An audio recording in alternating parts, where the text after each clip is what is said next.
Well, hey there, folks. This has been a group of babies coming through that I really haven't talked about much or put on the air or put on YouTube or anything, and it's got nothing to do with Mama Duck there. I think she has decided to go broody. So if you'll sit on those eggs, we'll give you more and we'll let you do it. But what I want to talk about today is little guys here. They're in that pterodactyl Tyrannosaurus Rex stage where they go from cute to ugly and then to kind of normal chicken look. They're kind of in that middle phase right now.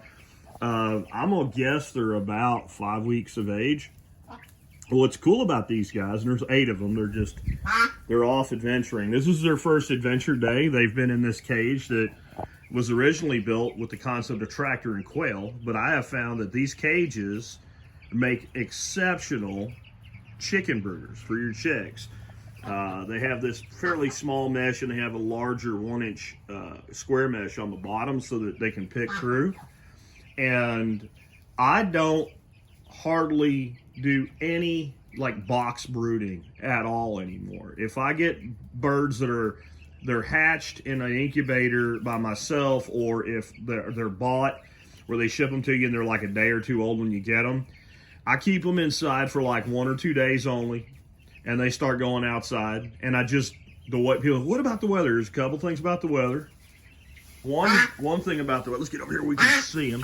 Oh, Mama Duck, right? I just don't brood babies at a time of year where I don't have a mom doing it for me. I just don't do it when it's really cold out. So I wait till spring has sprung, and I'll bring in or hatch whatever I'm going to do. The other thing is, there's a tray sitting out there that's really a hydroponics tray, but I'll take that or something like it, put it over the top so they don't get rained on. Now, the other thing I do is we'll follow them around, and when they're in this outdoors, they will get a heat lamp, and you just take a cinder block and a clip-on heat lamp and poke it into one side, and then they have a thermal gradient that they can get warmed up whenever they want to. And this nonsense that these birds have got to be kept at 100 degrees for 3 weeks, and then you can move the lamp.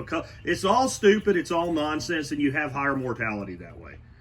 When a mother hatches her babies, like this little nest back here that duck is taking care of, those babies within 2-3 days are running all over the place. We've all seen them do it. And they don't have any problems at all being away from mom for a while. When they're cold, they go back to mom. It's really simple. You give them a light, the light becomes mom, and they go back to mom when they want to. One of the things you have to think about, though, is not just cold. You got to think about heat. Now, this time of year, it's not that big a deal. It's a great time to do this. You only got to think in one direction. But in another month here in Texas, I mean, it can get way too hot. So the cover and some level of his sun travels. You need to have shade for him.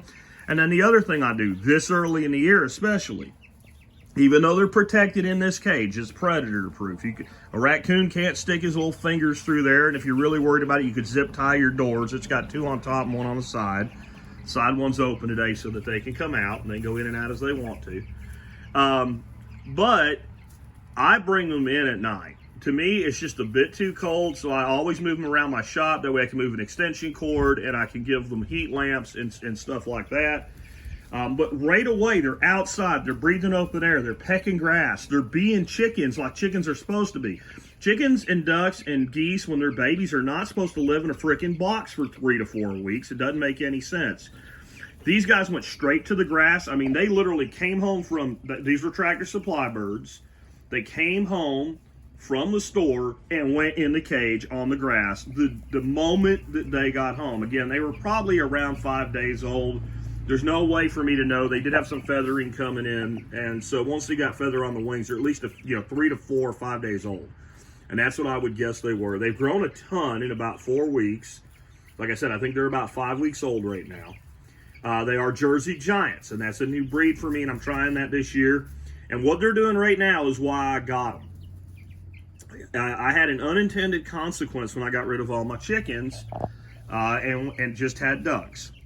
And that's this right here. Now, this was just spread yesterday, so it's not showing the problem. But when I got rid of all our Bantam chickens, because they were getting up on our porch and pooping on our eaves and pooping on my grill and stuff like that, Dorothy had enough of them. I thought, okay, fine, just no more chickens. I never really was into chickens that much anyway.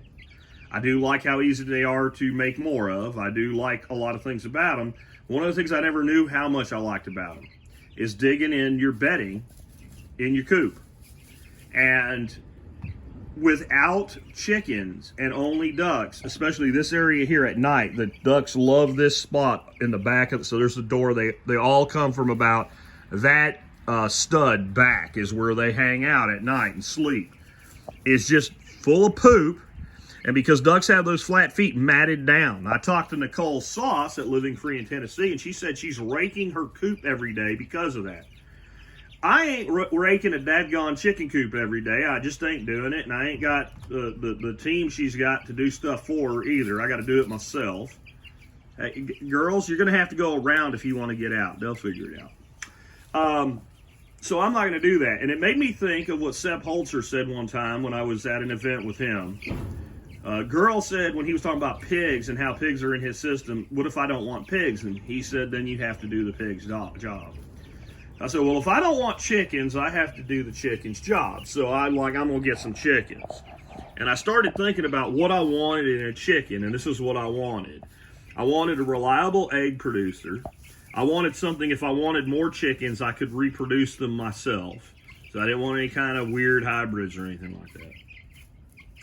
I also wanted big, fat, lazy chickens. I wanted chickens that were too lazy to get their butt up into my 2-foot-high raised garden beds. I wanted chickens that were too lazy to fly over the 3-foot railing that we have around our back porch where the bantams always were. And I wanted chickens that were too dadgone fat, too fat to get through the railing. And that's what we've got here. So anyway, guys, we'll keep you up on their progress. This is their first day out.